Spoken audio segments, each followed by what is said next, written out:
శ్రీ పద్యాల చెంగనాయుడు గారికి కూడా నా హృదయపూర్వక నమస్కారాలు తెలియజేసుకుంటున్నాను. వాస్తవానికి ఇప్పుడు ఈయన ఇస్తున్నాడని కాదు, కానీ నేను చిన్నప్పుడు మా నాన్న అడిగాను. మా నాన్న అయితోనే ఎప్పుడన్నా మా ఊరికి ప్రతి ఏ ఫంక్షన్ జరిగినా, ఒక చెడు జరిగినా మంచి జరిగినా మా పెద్ద ఆయన ఎప్పుడు మాకు ఎల్లవేళలా తోడు ఉంటాడు. ఎవరినైనా ఈయన ఇంతమంది చుట్టూ జనాలు ఉంటారని నాకు తెలియని వయసులో అడిగితే కనబడే దేవుడేనైనా ఈయన అంటే దేవుడు ఎట్టవుతాడు అంటే, మనకు రోడ్లు వేపించింది ఈయనేనైనా, మన గుడి కట్టించింది ఈయనేనైనా, మనకు నీళ్లు తెప్పించింది ఈయనే, ఆడవాళ్ళకు లెట్రిన్ల సౌకర్యం లేకుంటే ఇంటింటికి లెట్రిన్ల సౌకర్యం చేపించింది ఈయనే. దానివల్ల అయినా దేవుడు అని వాస్తవమే కదా.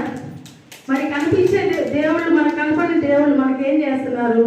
మహా అంటే ఏదో కోరికలు కొన్ని తీరుస్తారంటే. కనిపించే దేవుడే కదా మన పద్యాల చెంగనాయుడు. ఎప్పుడు నేను ఆయన దేవుడి కంటే ఎక్కువగానే నేను నా మనసులో అనుకుంటాను.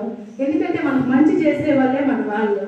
మన కుటుంబంలో మన భర్త కావచ్చు, తండ్రి కావచ్చు, మన కుటుంబమే బాగుండాలని కోరుకొని మనకంటూ అన్నీ చేస్తారు.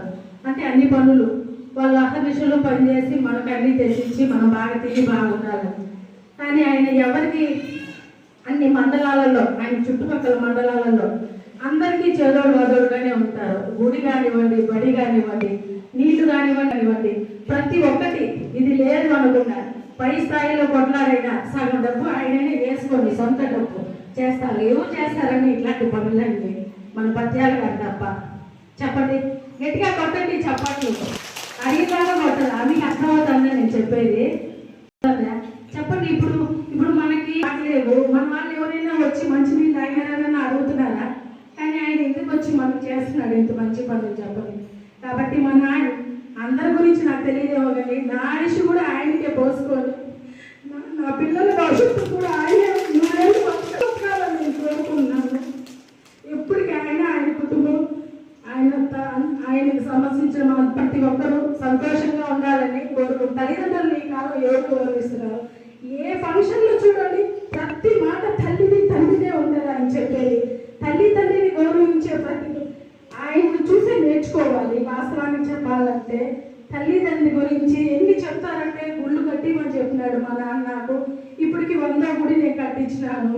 తల్లి మాట చూడండి ఎంత బాగా వర్ణిస్తారు. తల్లి గురించి కానీ తండ్రి గురించి కానీ ఎన్నో సార్లు నేను ఆయన పాల్గొన్న ఇట్లాంటి ఫంక్షన్లో నేను చూసినప్పుడు ప్రతిసారి వాళ్ళ గురించి 1,00,000 సార్లు తలుచుకొని చెప్తాడు. అదే అండి పద్యాలంటే.